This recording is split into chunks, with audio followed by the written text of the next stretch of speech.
خۆشەویستان، ئێستا لە مانگی پیرۆزی ڕەمەزان داین، لە مانگی عیبادەت و خواپەرستی، لە مانگێکا کە جەژنی فەقیر و هەژارەکانە.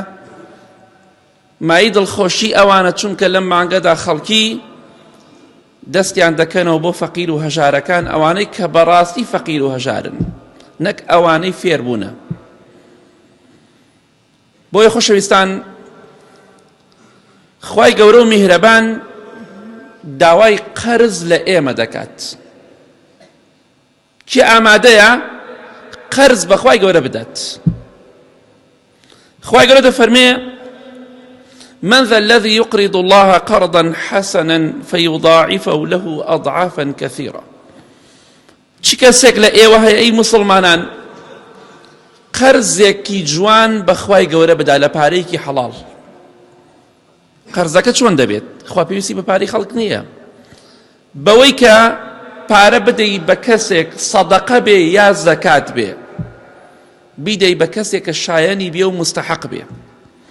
واللهی ئەو پارەی کە تۆ دەیدەی بە کەسێکی فەقیر و هەژار بەڕاستی قەرزێکە بەخشیوتە بە خوای پەروەردگار، ڕۆژێک دێت پاداشتی ئەو قەرزە وەردەگریتەوە، کەواتە وا نەزانی پارەکەت بە هەدەر ڕۆشتووە.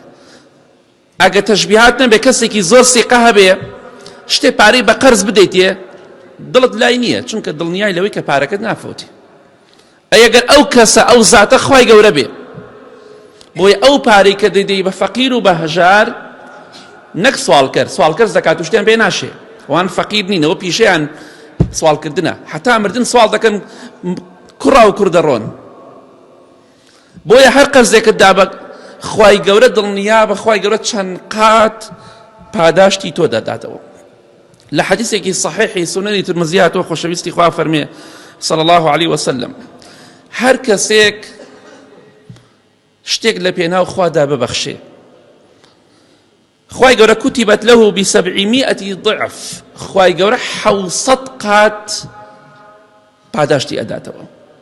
واتە کاتێک کە تۆ بە ئیخلاسەوە لەبەر خاتری خوا 1000 دینار بدەی بە فەقیرێک، خوای گەورە 700,000 بۆ دەنووسە.